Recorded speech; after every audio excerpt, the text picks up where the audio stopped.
अस्सलाम वालेकुम, मैं साकिब अली एस्ट्रो साकी चैनल पर आपको खुशामदीद कहता हूं। और आज की वीडियो में मौसम की मुनासबत से आपको एक बहुत अच्छी मूवी सजेस्ट करने वाला हूं। ये मूवी है सनशाइन, 2007 में रिलीज़ हुई थी और इसका ताल्लुक सूरज के मद्दम होने से, सूरज की ज़िंदगी के इख्तिताम से है। आज से 17 साल पहले रिलीज़ होने वाली इस मूवी के अंदर एक हाइपोथेटिकल, एक साइंस फिक्शन चीज़ दिखाई गई है, जिसके अंदर दिखाया गया है कि सूरज जो है वो प्रीमेच्योरली, यानी अभी उसका वक्त नहीं आया लेकिन वक्त से पहले अपनी ज़िंदगी के खात्मे की तरफ जा रहा है, जिसकी वजह मैं आपको आगे वीडियो के अंदर बताऊंगा।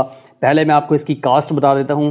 किलियन मर्फी, जिसको कौन नहीं जानता, ओपेनहाइमर मूवी के जो स्टार हैं वो इसके अंदर एज ए फिजिसिस्ट काम कर रहे हैं और कैप्टन अमेरिका वाले क्रिस इवेंस भी इस मूवी के अंदर शामिल हैं। तो इस मूवी के अंदर कास्ट बहुत अच्छी है। तो इस मूवी के प्लॉट की बात करते हैं, साइंस की बात करते हैं। 2007 के अंदर रिलीज़ होने वाली ये मूवी 2057 का एक ऐसा प्लॉट पेश करती है जिसके अंदर एक ऐसी स्पेसशिप होती है जो ज़मीन से रवाना होती है सूरज की तरफ, इकरस 2 के नाम से। और उससे पहले 2050 में इकरस 1 के नाम से भी एक स्पेसशिप सूरज की तरफ एक न्यूक्लियर पेलोड लेके जा चुकी होती है, लेकिन वो गुम हो चुकी होती है। उससे सिग्नल जो है, कोई भी सिग्नल किसी किस्म का मौसूल नहीं हो रहा होता। इसलिए इकरस 2 के अंदर 7 एस्ट्रोनॉट्स जो हैं वो हमारे सूरज की तरफ जाते हैं और उनका काम ये होता है कि उसके ऊपर लगा हुआ न्यूक्लियर जो वॉरहेड है, न्यूक्लियर पेलोड है, उसको डिप्लॉय करना है और एक चीज़ जो मैं आपको बताने वाला हूं वो उसको डिस्ट्रॉय करने वाला है। सूरज के अंदर एक ऐसा सुपर सिमेट्रिक पार्टिकल बताया गया है जिसका नाम क्यू बॉल रखा गया है। वो सूरज के अंदर दाखिल हो चुका है और सूरज को अंदर ही अंदर वो खा रहा है। अभी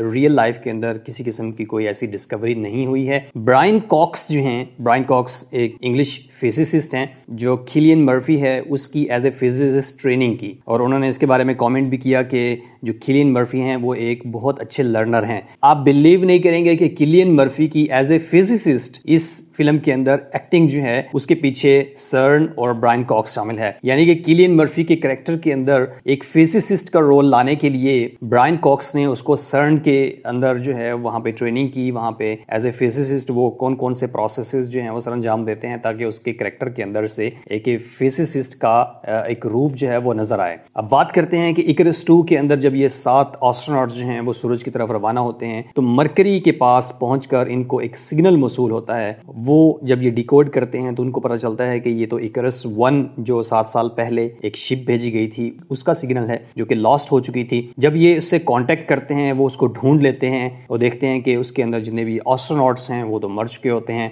तो फैसला ये होता है कि इस शिप के साथ जो है हम डॉक करेंगे और उसके रिसोर्सेज जो हैं वो यूज़ करेंगे। लाइक वहाँ पे जो ऑक्सीजन हो सकती है, ऑक्सीजन गार्डन एक होता है, या फिर उसका जो वॉरहेड था वो भी शामिल करके दोनों वॉरहेड जो हैं सूरज की तरफ भेजे जाएंगे जो उस Q ball super symmetric particle को डिस्ट्रॉय करेंगे ताकि सन जो है अपना फ्यूजन प्रोसेस जो है वो रीस्टोर कर सके। तो इस सारे प्रोसेस के अंदर बहुत सारी चीज़ें आप इस मूवी के अंदर देखेंगे, बहुत सारी चीज़ें, बहुत सारे झगड़े भी होते हैं एस्ट्रोनॉट्स के दरमियान। तो इकरस 2 के साथ इकरस 1 को डॉक करके वहाँ के जो रिसोर्सेज हैं उनको ऑब्जर्व किया जाता है, लेकिन इस डॉकिंग के बाद अनएक्सपेक्टेड अनडॉकिंग हो जाती है जिसकी वजह से बहुत ज़्यादा प्रॉब्लम्स क्रिएट होती हैं। शिप जो है इकरस 2 को कंट्रोल करना बड़ा मुश्किल हो जाता है। उसके मेन फ्रेम्स, उसके जो कंप्यूटर सिस्टम है वो आउट ऑफ कंट्रोल हो जाता है। तो एट द एंड यही होता है कि जब इकरस 2 से जो वॉरहेड होता है वो लॉन्च कर दिया जाता है। किलियन मर्फी का मेन काम यही होता है कि उसने उस वॉरहेड को, न्यूक्लियर वॉरहेड को डिप्लॉय करना है और उसके बाद उसको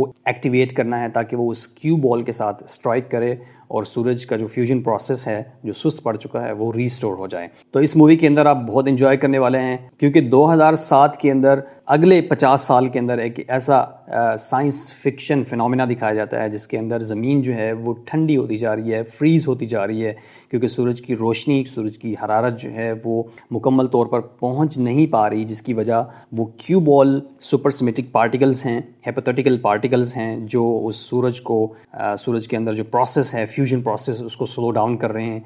और उस क्यू बॉल को डिस्ट्रॉय करने के लिए ज़मीन से इकरस 2, इकरस 1 मिशन लॉन्च किए जाते हैं जिसके ऊपर न्यूक्लियर वॉरहेड होते हैं और वो सक्सेसफुली मूवी के एंड पे वॉरहेड जो हैं वो क्यू बॉल को डिस्ट्रॉय करते हैं और ज़मीन के ऊपर सूरज की असल जो रोशनी है वो पहुंच जाती है। Thank you so much for watching. इस किस्म के स्टफ़ के लिए देखते रहिए एस्ट्रो साकी।